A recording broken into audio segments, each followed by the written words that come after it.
That's a no. Not He coming. was. He's like, oh, I got the wrong number. Jeez.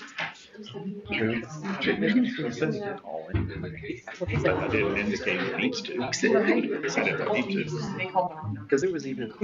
I just responded and told him, okay, thank you. I'm like, Well, we probably that's a show. wait to get it started until she gets I here. mean, Then she's like, no. Yeah. not And what's then it so or anything. It will be be last part of the year. reorganization. So, Sure. If Gary had not already been there, I would have turned Also, around and came back for you, but yeah, well, you know. I just picked up Owen and Not that they were. I was like, Gary's there. She's walking. important to me. I'm not gonna have a baby on the side of the highway. Well, the first thing everybody, well, so I called Carrie first and said, you need to come get me because I can't get out of my car. And then I called That's good. the police to report it. Then That's something I right. called Ryan because I was on my way to That's what I work. figured you were, yeah. Babysitting girls so they could go to Wichita. So I called her. While I'm on the phone with her, I get a call from Emma, who's at work, who heard it. Right. And, you know, dispatch. And while she's on the phone, she had gotten text from the dispatcher that I talked to. Hey, mom was in the section. I'm here and I'm like, Well, Wait a on the minute, phone. yeah. just a little bit. No, Yes, I one could of the other increase. police officers. Is that one? Is she arrested? Oh, man. I'm like, if anybody. I feel these things about getting older, I'm starting to worry about now. I tell people go bald on top of their heads like like kids. Right. What's the deal? And They he, do area. are you Very okay? sorry. Do I need to call 911 or call the ambulance? Call the ambulance. Not happening. Or- How are you? Okay, hold on, I'll put you on speaker. Julia, there's snacks and stuff up here from Roosevelt's for school board recognition month too. All right, can you hear us? Okay. Yeah, agree. All right, we will go ahead and get this meeting, the school board called to order. Everybody is present. Kevin is joining us on the phone. We'll do item 3, adoption of the agenda. I don't think there's any amendments or changes to it. I move to adopt the agenda as presented. Second. It's been moved and seconded. All in favor? Kevin? Hands raised. Oh, well, I can't see your hand. Come on. I can't hear your head nod either, so you have to speak. All right. Item 4, public comments. No, none. Okay, item 5, reorganization. Okay. So we have the OR Scholarship Committee. And Neil, you were previously on that. Are you wanting to remain on it or? I am totally fine with that. I mean, that doesn't bother me at all. Happy to do that if that's the direction Anybody I'd like to go. else? Okay, if not, I move to appoint Neil Oakes as representative on the OR Scholarship Committee. Second. Whoever you want. I'm telling you, there's no reason to cease a nomination if there's only one. So it's been moved and seconded. All in favor? I'll abstain. Okay. So who seconded that? You picked. Take the pick. Everybody did. It was everybody. So the I unanimous. can abstain. I don't want to. I don't care. You just put Sarah. I heard her. Okay, so now we have nominations for the negotiations committee.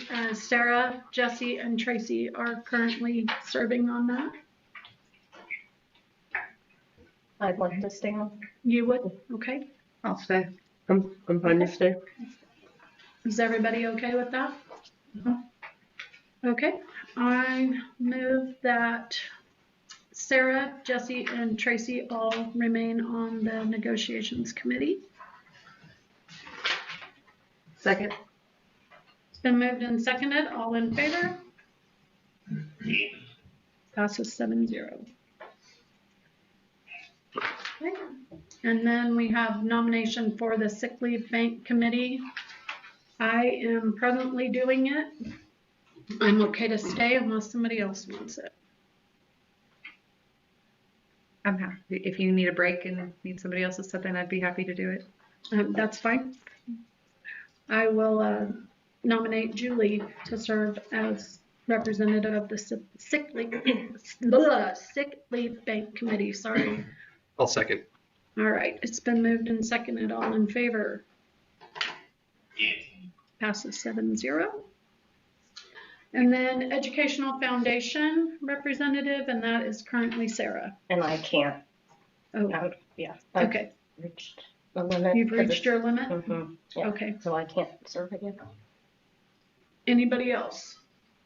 Is that the 431 Foundation with Uh-huh. Tammy and them? Yeah. Meet once a quarter. Yeah, that's what I was thinking. Basically, the biggest thing is the scholarships Mm-hmm. that they provide, and then of course putting on the golf tournament for those scholarships. Yeah, that's probably your biggest responsibility.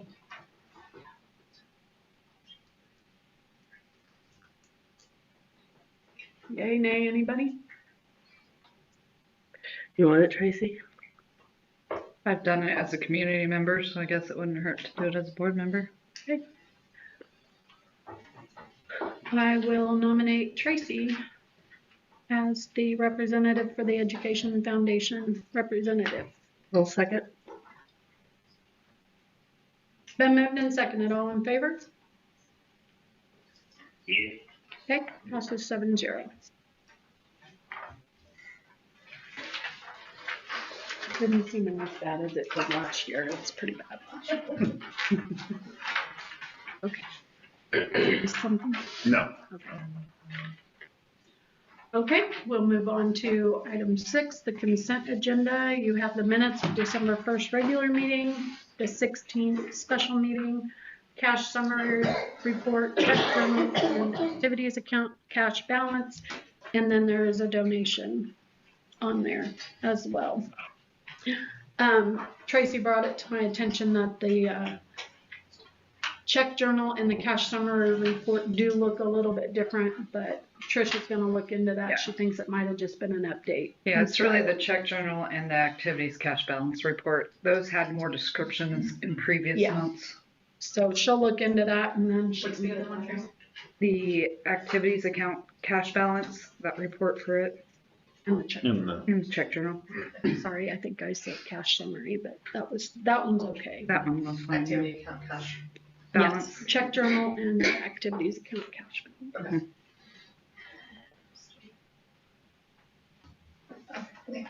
You're welcome. To approve the consent agenda as presented. I second the motion. Been moved and seconded to approve the consent agenda. All in favor? yes. Passes 7-0. Item 7, old business. 6th football coach. We have F, they accepted for the donation. That was part of the. Okay, that was yeah. part of it. Didn't need Yeah, separate. that was Okay. in there. Okay. Do you have any?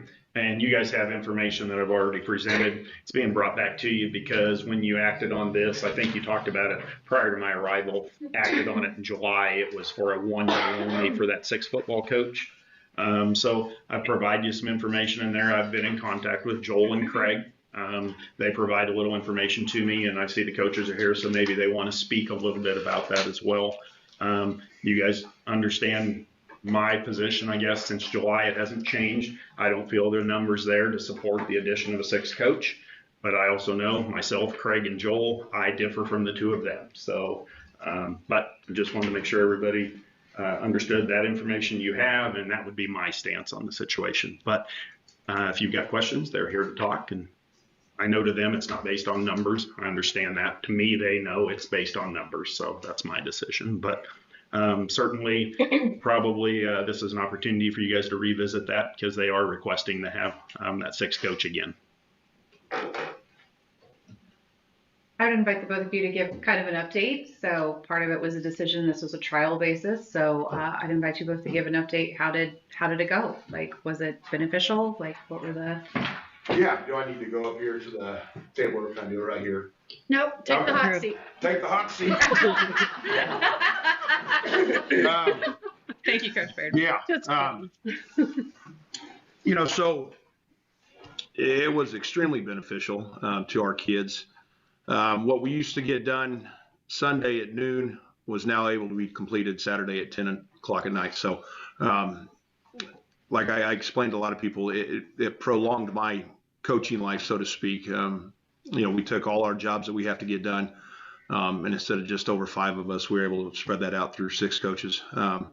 Looking at position-wise, our tight ends actually had a coach instead of just being lumped in with either wide receivers or offensive linemen, which obviously we probably, most of us know that that's not what they do. They're their own entities, and in years past, we haven't had that luxury. So, obviously they're in their own position meetings that we have before practice, every practice we have. And it just made things run smoother.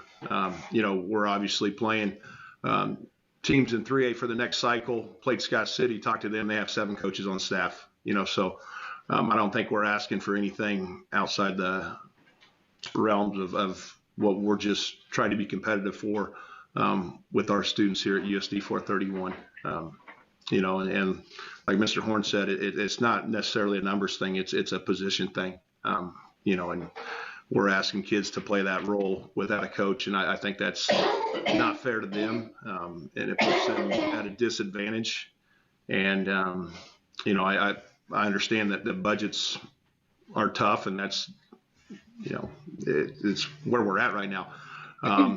So we offered that we would take care of helmet reconditioning, which numerous schools in our league already do that. And I believe, and I'm not an expert on this, what we pay for an assistant coach is probably less than what it's going to cost us to do the helmet reconditioning. So, as far as budget goes, we're money ahead doing it this way. But it was extremely beneficial. Instead of asking a guy to do 5 jobs, we're asking that guy to do 1 or 2 jobs.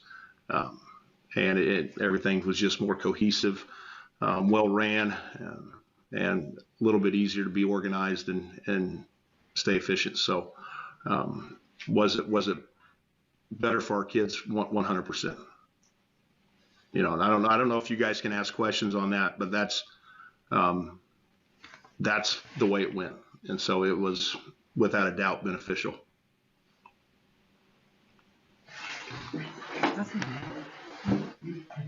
Thank you. Mr. Mason. Matt, did you have anything to add? I'd love to have the hot seat. Okay, have a seat. What's my time limit? 2 minutes. No, I can't talk for 2 Oh, being new and not knowing what other coaches did. Sorry. Joel and I went to a team camp this summer to watch our team and just look at the teams that we're competing against. And it was Hayes, Salina, some of the other schools. And, they, as Zach alluded to, they definitely have 6 or 7 coaches. So that was my first kind of foray back into high school. And then seeing the success we had, is it just attributed to that? No, but we got a really hard working staff. All of our coaches are outstanding, and I'm blessed to work with the group I have. But I think football and track are a little unique. I think sometimes it's hard, and Mr. Horn and I talked about this today a little bit. A lot of things can be numbers driven, and I think all of our staff is where it should be. 2 assistants here, 1 assistant for tennis, 1 for cross country. I think we got to, but I do think we're short 1 in wrestling, and I think we would be short 1 in football if we didn't improve this. And I don't like being short. I like being to where everybody, is competitive and who we're competing against. I don't think it's excessive.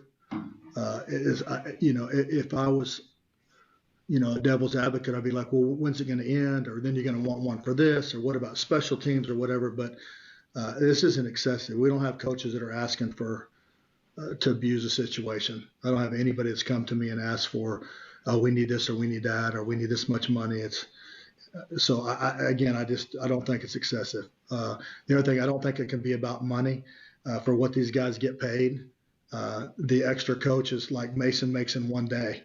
So, we don't the salary part of it can't be really considered. And as Zach mentioned, he would pay for that. I'm not suggesting that, but I do know other schools do that. How do I know that? Because when we went to Salina a couple months ago for our region meeting, we sat at a table with the coaches in our league, and Pratt and Heston and Cheney coming in, they all do those three things. They all pay for their own conditioning so they can get that extra coach. Does Larnard, Nickerson, a couple? No, not at all. But again, without knocking certain schools that I just mentioned, we want to be, I would think, in the upper half. That's who we compete against. We're going 3A next year. We'll play Andale in some of those schools, and, we want to have a fighting chance. And the last thing I will say is we're not by any means holding anyone hostage, but coaches are really passionate about this. I don't want to lose any coaches over this. And it just scares me that, we could lose some coaches over this deal. And I don't want to do that. I don't want that to be the reason why. I don't want to be backed up in a corner, but we've got a good staff, and it was just so much fun to start the year off with successful fall sports teams, and just to see the community and the support around football and tennis, cross country, volleyball, all of them. We just got off to a great start, and I don't know why you'd want to go against something that's successful. If it worked well and it's successful and it's not excessive and it's not costing an arm and a leg, then to me it's a no-brainer. But again, that's just my 2 cents. Thank you. Thank you.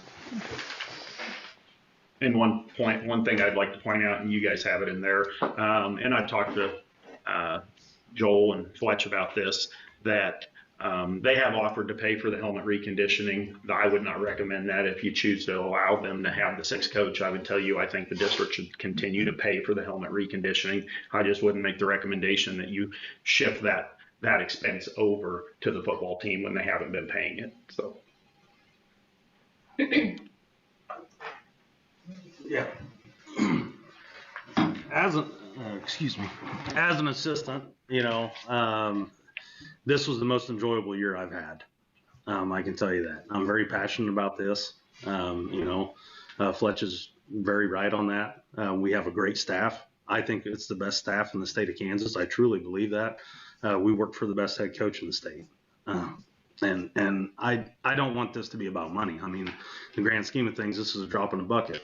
And we do feel passionate about this. That's why we're up here at this meeting, at 7:00. I mean, because,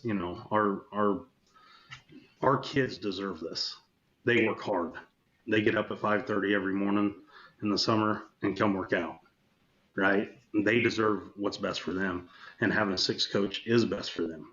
They were more prepared. Not that we weren't prepared before, but they were more prepared. Having a 6th coach it eases the burden on a lot of things. I coach the other sport that has 6 coaches. If I had to determine which one, and I'm not slighting track at all. Track needs 6. Football definitely needs it. I coach both. I'm right there. And so 6 coaches is a need. It's not a want. We're not trying to, beat down the door here, guys, and demand something that isn't needed. If it wasn't needed, I wouldn't be here. It is needed for our kids' success and our success as coaches. And that's all I got to say. Thank you. So I guess my question would be for both of you. Yeah. If we approved the 6th, which we had last year, but you also pulled in a middle school coach and he was your 7th coach on the field, he's not getting paid to be in that position. He's volunteering his time. So why wouldn't you just pull him up as your 6th and have him continue to be that as a volunteer and we not have to pay for that 6th coach? I mean, what was the benefit of having Wyatt on the field with the headset on as the 7th coach? Well, he's a former D1 player, so his experience is invaluable. Him coming over and helping coach inside linebackers allows our defensive coordinator to float, help other position groups that might be struggling, or that week there's a specific change to what they have done all year. Now he gets to help, and in having multiple coaches in drill at certain times is invaluable. You can't run drill sometimes with just one coach. So if you're asking, would 7 be good? Yeah. Would 8 be good? Absolutely. So we were blessed to have a guy that's been on our program and it meant enough to him to volunteer his time, extremely blessed. And that's the type of kids we've been able to have here at USD 431. I think it's not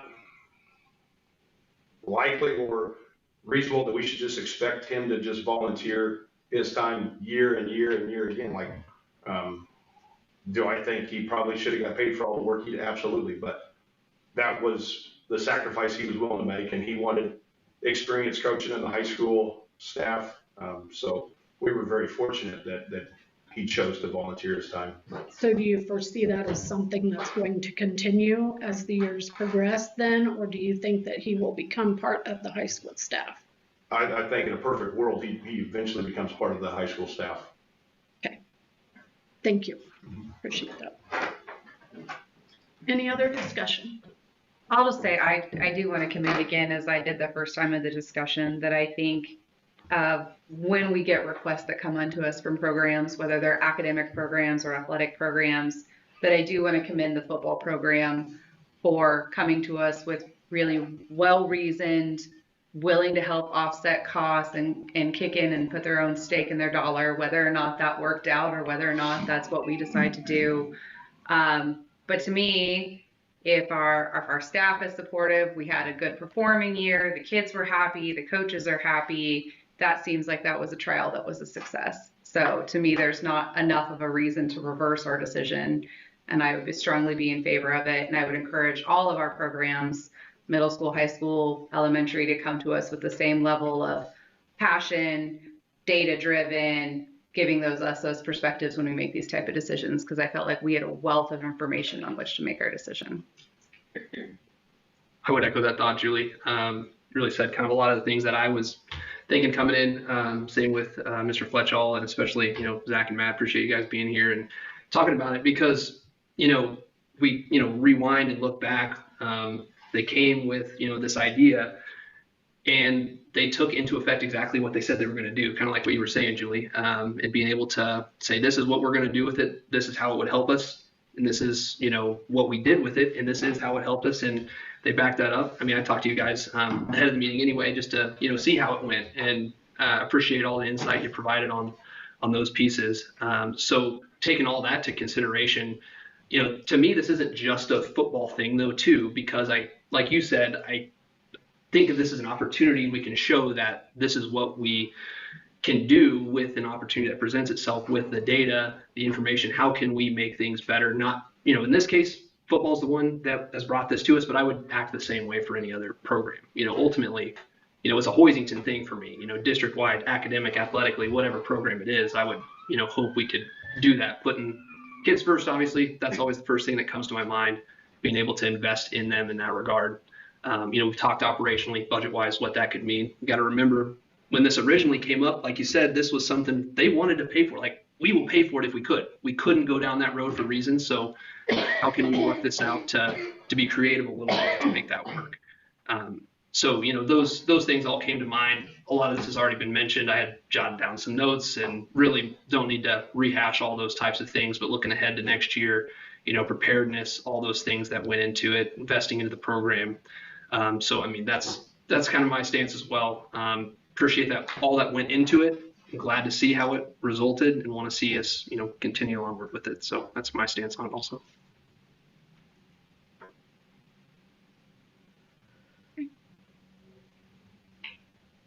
Do we have a motion? So I'll move to hire a 6th high school football coach. I will second. Go. It's been moved and seconded to hire a 6th high school football coach. All in favor? Kevin? No. All opposed? Just making sure you heard me. Okay, it passes 4-3. Who's looking at that? I didn't. Email. Well, I didn't know if it was him or Sarah. I do appreciate you guys coming. Yes, thank you. No, it's just always been a numbers thing for me. Do we need to discuss the helmet reconditioning separately, since that's a separate line item, or is that something? I don't think that's something we're gonna entertain. Right. I think it's just Perfect. If you want to bring that back into the additional meeting, let me know. and we can Oh, put it no, on I'm the happy to go agenda. the way of the group. I just was gonna, I didn't know if we needed a second motion on it or No, not. I don't So- think so. Perfect. Okay. Okay. Thank you. Thank you, guys. you all very Thanks, much. guys. Thank you. Have a good evening.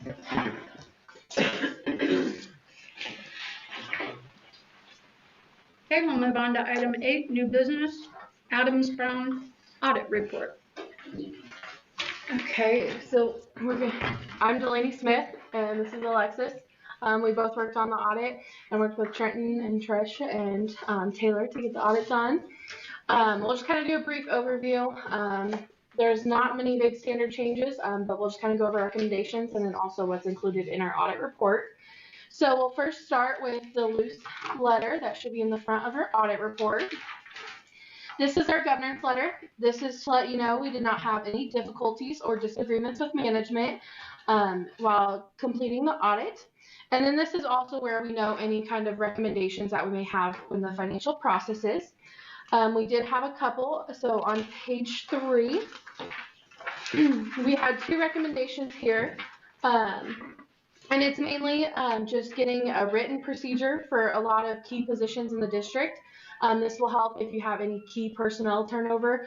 Having that documentation of what their processes are, what stuff they're actually doing in their job description will help if there's not that training when you have that personnel switch over. So just getting those jotted down, and we've talked to Trenton and Taylor and Trish about just kind of as they're doing the processes, getting those noted and having that documentation.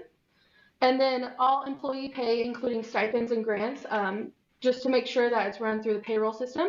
That way we're ensuring proper recording with W-2s and 941s. So then Is that not our standard practice already? It is, but the grants are being paid through Gotcha. we know they're not. Okay. So now we'll hop to the bound report. And if you turn to page 1, pages 1, 2, and 3, this is our independent auditor's report. This is where the opinion is located at. So if you see in paragraphs 2 and 3, in paragraph 2, you receive an adverse opinion on US GAAP, and that is because you waive those standards each year. And then you received an unmodified opinion on regulatory basis, which is the KMAG, and that's the regulatory base that you're actually following when you waive that US GAAP. And an unmodified opinion is the cleanest opinion you can receive on an audit. And the next couple pages, this just kind of goes over what auditor's responsibilities are in an audit and what management's responsibilities are. And then also kind of goes into more detail what it means to have an audit done on your financial statements. So we always recommend review that. That way you're aware of what it means to have that audit done and the difference of responsibilities. So then we're going to jump over to page 5. Page 5 is the financial statement that the opinion is issued on. The district does pull cash, so it is one collective statement. And as of 6/30, your unencumbered cash was $3,598,368. Okay, so then we're going to jump over to page 6. Pages 6 through 13, this just goes through footnotes and policies of the district. And there was no new standards this year, so you won't see any new footnote changes. And as we do an audit, we also look at Kansas statute compliance. The district had no violations this year, so you won't see anything noted as such within the footnotes. So then we'll jump to page 14.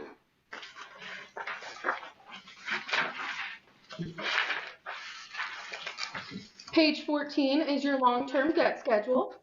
As of June 30th, you have an outstanding debt of $13,551,859, and that is with your general obligation bonds and then also with the turf and track lease. And it has an expected payoff of 2040. Okay, and then we're going to jump to page 15. Page 15, this is your budget to actual schedule. This shows each individual fund that is budgeted. There was no budget violations this year, so you won't see anything that shows being over budget throughout the funds. And then the next several pages up until a single audit section, we'll just go through each individual fund. This will show you prior year to current year, and then also in budget, and it goes in more detail by line item, so you can have a more closer detailed overview of each individual fund. We won't go through each individual fund with you today, but if you do have questions as you're looking at stuff, or if anything comes up, feel free to always email Taylor, Trenton, Trish, and they can always get that over to us to help. And then I will pass this over to Alexis to go over the single audit portion.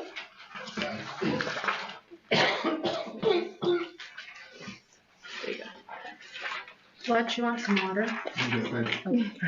Okay, the section we're going to start at is page 42.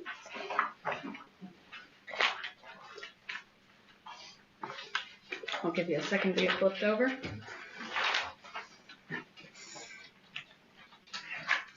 Okay, this first report that we have is the Independent Auditor's Report on Internal Control over Financial Reporting. So this is where we would note any significant deficiencies or material weaknesses over the financial statements.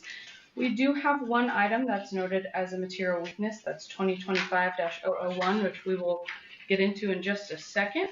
But that is the main thing you want to note with this report. So I will flip you back to page 44. And this is the Independent Auditor's Report on Compliance for each major program. So this is again where we show those deficiencies and weaknesses for the major programs that we tested for the single audit. And you guys have a single audit because you had spent more than $750,000 in federal expenditures during that school year. One item to note, that threshold does increase to $1 million next year. So you may not have to have a single audit.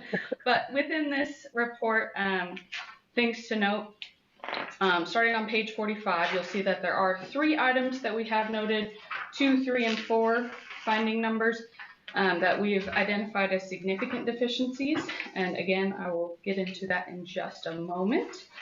But still an unmodified opinion, which again is that clean opinion over this section.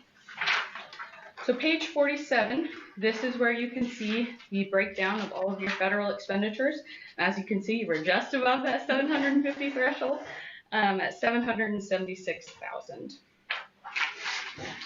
Page 48 is just some required footnotes to go along with that schedule. There's nothing unusual or any that should look different from last year.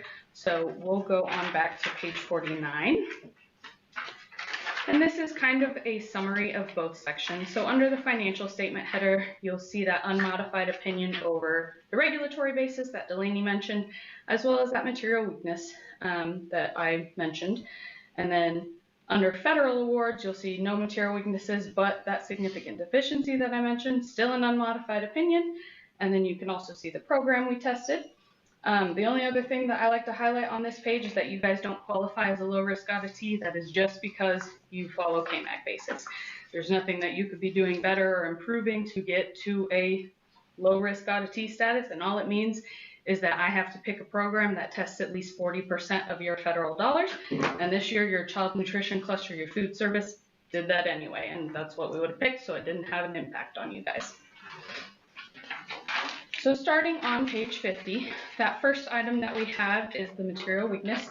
And if you've been around, you've probably seen this. This is segregation of duties, and you guys just quite simply aren't big enough to have the kind of segregation that we're required for our standards. So that one, best you can do as a board is just to stay involved, make sure that you guys are asking questions when you can and mitigating things as much as possible, and that's all we can really ask of you. Number 2, which is under that federal awards finding and question costs header. So this is a significant deficiency, and of the 2 choices when we have a finding, a significant deficiency is the lesser of the 2. The material weakness is the more significant, which doesn't always seem like it makes sense, but it is the lesser of the 2. The first one is related to the Education Stabilization Fund. So we did not test that as a major program this year. We did last year though, and had a finding, which we had to then follow up with this year.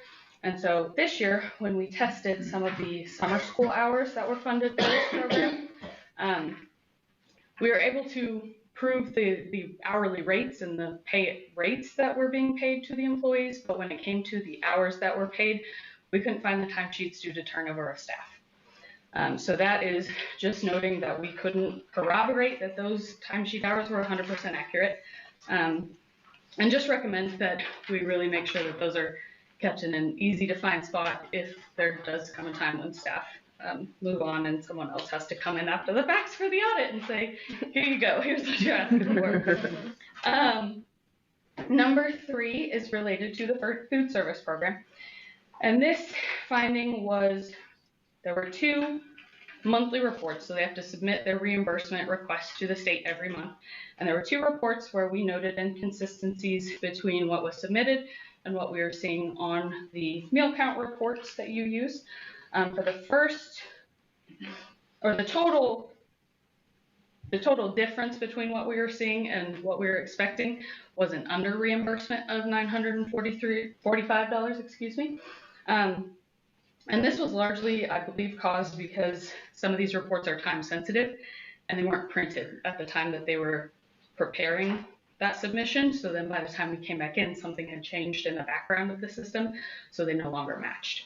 So our recommendation was really just, as you're preparing that report, you're printing it and saving them together so that when we come back, if something has changed, you can say, this was the correct number at the time, and also having somebody else review that as you're submitting it, just because mistakes happen, typos happen. You might type a 2 and you meant to type a 5. Somebody else is looking at it, a lot easier to catch that way. Number 4, same program. This is related to eligibility. So there is a rule with this program to where students for the first 30 operating days of the current school year, or until a new eligibility determination is made, they can use their previous school year's status. So if they were previously eligible for free or reduced meals, for that first 30 operating days, they can continue using that status until they get an eligibility application submitted. For 24 students that we looked at, and this is okay, so I tested 40 students total originally, and one of those students did not have an application submitted at all for that school year. And then when I looked closer at the population, so all the students that we were considering, I found an additional 23 that had a change. And what had happened was food service staff didn't realize that that was being used past that. And once it was discovered at the end of the first semester, went ahead and sent letters out to parents, said, hey, we need you to submit this. If you don't, you're going to be knocked down to paid. You're going to have to start paying for lunches. So it was eventually corrected, just not done in the time frame that it was supposed to be, and the total dollar amount that I was estimating based on those 24 students was $2,205. So recommendation for that is just when you have turnover with staff, make sure we're looking at training opportunities if there's not a really good crossover period between the old staff and the new, or like Delaney mentioned earlier, those kind of memos about what your job processes look like, just so there's something for them to fall back on if there's not that opportunity for crossover. But also training, I believe KSDE puts on some pretty good ones each year, so if we could look into getting those, and I believe he already has looked into several already, of those. Yeah. Yep. So that's all we can ask, and he's aware of it. He caught it himself. It just didn't get done within the time frame required. So, any questions about any of those? Okay. If not, I believe you guys have a management letter that we just need to get signed and sent back to us at some point so that we can get the audit submitted to the state and Federal Audit Clearinghouse. I would just thank you. I know you all did a lot of extra work outside of the audit. The firm has done a lot of work with our staff, so I just would commend you and the staff for having a cleaner audit than last year. And we do commend the staff. They've put in the work and reached out with the questions, especially throughout the year, and we were able to help throughout the year to help kind of mitigate those when it came audit time. So I commend them for reaching out and taking the steps forward to have a much cleaner audit and work and get everything fixed and adjusted. It helps having you guys that are so easy to work with. I mean, it's still terrifying. You guys are so helpful, like, to us, and we really appreciate you. We appreciate it. Thank you. Thank you. You good? Yeah. I'll scan and email that to you tomorrow. Perfect. That And then works. if you guys want Thank to approve you. the audit report. Yep. Yeah. Okay. I move to approve the audit report as presented. A second? Been moved and seconded to approve the audit report. All in favor? Passes 7-0. Okay, we'll move on to item B, KASB policy updates. So those are on the website for your guys' reference. I've also sent you some other information. Told you there, I mean, as always, these are prepared by our school attorneys at Kansas Association of School Boards. They recommend that you approve them, although sometimes you have some that don't necessarily have to be approved. There happens to be one of those in here that it's merely a request of other schools that somebody wanted a specific item written in the policy. So they put it together. It's kind of like your fundraising policy that you ended up not approving their fundraising policy because it really didn't meet the needs of our district. So, but most of the policies, as you're aware, if you read their summary and the information I provide you, a lot of that's just staying in compliance with the law. Some of it's just rewording things. There were 3 items on there I just wanted you to be aware of and make sure you took the opportunity to read more about. And the first one was dealing with executive sessions. It's not written into their policy that would indicate that you shouldn't allow phones or other devices to go into executive session. But it is something they wanted you to be aware because there was an issue with a Kansas school somewhere where somebody recorded executive session, and that is a no-no. You can't do that. So it's not as part of their policy, so there'd be no reason not to approve the executive session BCBK policy. But that's the background information to it because I really thought that would be helpful for you to know. So I wanted to bring that to your attention. The second one, which is the one that it's a policy they're writing, but not one they necessarily feel like every school is going to approve or should approve, and it's IIBE, use of artificial intelligence. As you know, in the notes that I wrote to you, this one, based on the way the policy is written, I think would be a challenge for us to approve because it does indicate that you're going to allocate professional development time towards the education for your staff, which isn't a bad thing, but these guys know we don't have any. All of our time right now at this current moment is allocated towards our KISA plan development and implementation. So I don't know how you could approve that policy at this moment because we don't have the professional development time to be able to meet what the policy says.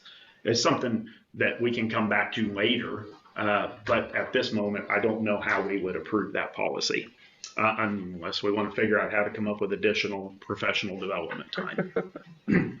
And then the last one was IKB, controversial issues. This is a policy that just basically discusses and prohibits personal viewpoints being expressed within a classroom. My guess is, I haven't talked to the attorneys, but a lot of it is political based, I would guess. So they just reworded it and strengthened the verbiage there in regards to personal beliefs being expressed within the classroom. Questions on any of the updates? I move to approve the KASB policy updates with the exception of policy IIBE. Second. Been moved and seconded. All in favor? Passes 7-0. Okay. Item C, non-resident student application. So we did have a non-resident student application that came in just before break. Principal and I, the building, we both discussed it. They followed up and did a background check, and it is somebody who's moving from a smaller school to Great Bend, and they don't want their child to go to a big school, so they have asked to come here. We would be recommending the approval of that. And you didn't see any reason to... We discussed it at great length, and we would be bringing that recommendation to you. Okay, thank you. I move to approve the non-resident student request. Second. It's been moved and seconded to approve the non-resident student request. All in favor? Passes 7-0. Okay, meeting dates, resolution. So because our meeting tonight is before the second Monday in January, and I explained this to you guys in Friday notes and my notes here, state law says we have to do that on or after the second Monday of January. So you are not able to set your meeting dates at this time. Not a big deal. We did that at Stanton County every year. We did it in June. So you just have to pass the resolution, which I've provided for you, that indicates you're going to do that at the February board meeting is when you're going to set your dates.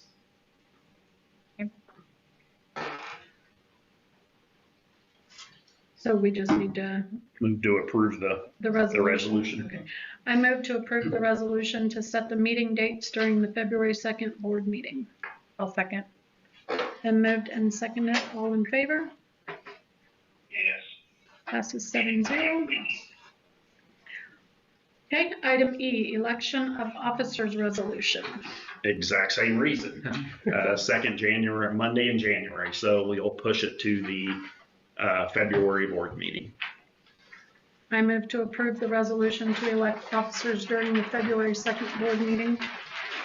Second. Then moved and seconded. All in favor? Passes 7-0. Okay, we'll move on to item 9, reports. Mr. Horn? Yep. Okay. So I wanted to take this opportunity to just give you a little background, just a little background information about Perkins funds, or the Carl D. Perkins Act, because, and it actually came up in a conversation with Joel and one of the teachers today, that the Perkins Fund is something, actually it's extra funding that we could get, all schools can get, that's to help support CTE programs, career and technical ed programs. So like our business programs, FACS programs, some technology programs, ag programs, welding, all of those things, the career tech ed. And it can be used for professional development. It can be used for equipment, supplies, many things for the CTE program.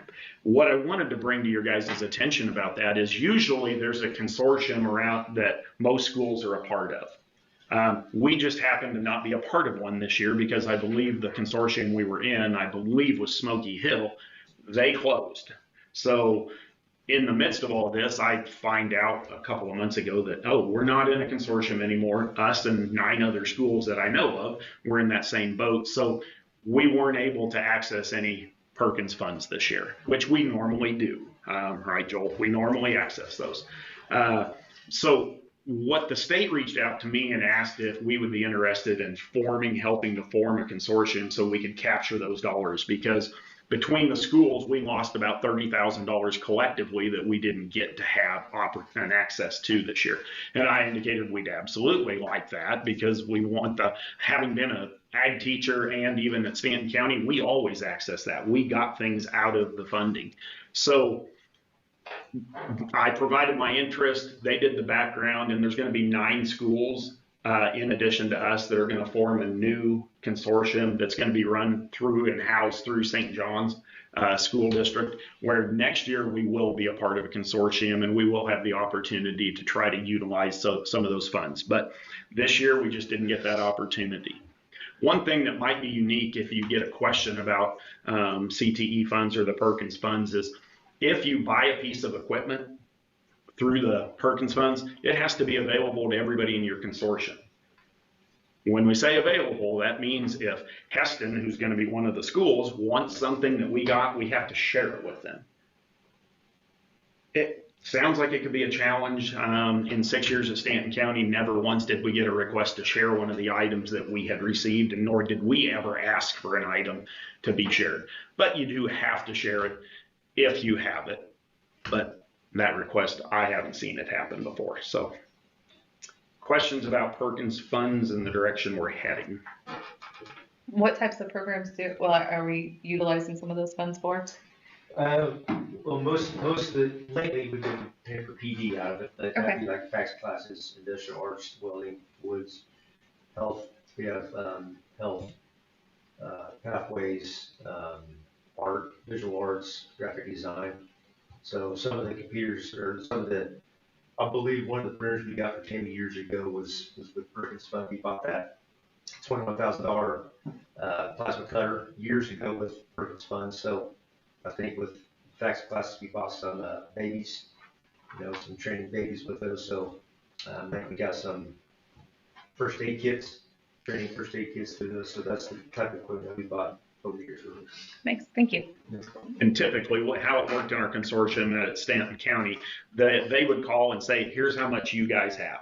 And then they would get together as a group and decide which program's going to spend the money this year. And then the next year, the next program would spend the money. And the next year, they would just keep doing a rotation. So I would envision something like that will happen. We will be told, here's what you have for an allocation, spend wisely, and I'll get with the principals to determine, let them figure out how do you guys want to spend it and where do you want to put it. So Is it evenly allocated to all the districts, or is? yes, Okay. it will be. Okay. All right, we'll go to legislative. Yep, just a quick legislative update. So the state legislation will start on a week from tonight is when they're going to start having their back in session. And I highlighted several of the things that they're anticipating talking about during our last meeting. I just wanted to let you know that's when they're going to start. Our current base state aid this year is $5,615, and they're estimating it's going to go up to $5,782.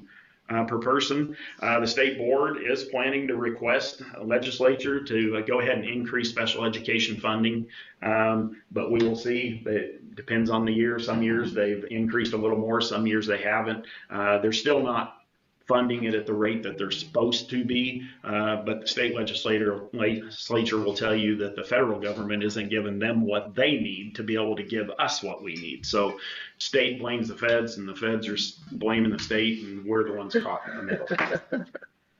Naturally. Sounds about right, doesn't it? Right. Very much so. Okay. Item C, do we have any principal reports? Nope, no principal reports unless somebody wants to shoot from the hip tonight. Shelby, no. You don't want that.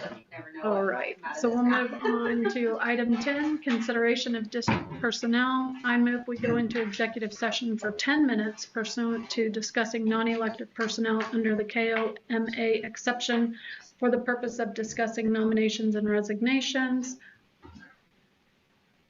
Is that it? Mm-hmm. Probably with me. Yeah, with Mr. Horn present, and the open meeting will resume at, what is it, 8:03. 8:03, 8:05, 8:03. What are you gonna need? Yeah. Okay, second. we're going with that. Okay. Do I have a second? A second. Okay, Neil? It's been moved and seconded to go into executive session. All in favor? Passes 7-0. Okay. So for the policy we just did, do we also need to leave Chromebooks here since they're a recording device? Well, it's a strong recommendation from them that we Yeah. don't take devices in there. Perfect. Now, what about him? Well, Kevin, technically you can go with us, but they would strongly recommend we don't simply because it's an electronic device. And are we coming out with any? No. We're not coming out with any motions or anything, so just discussion. Are you okay if we let you go? Okay, our next meeting is February 2nd. I'll update you tomorrow too. So Okay? All right, thank you. thanks, Kevin. Yeah.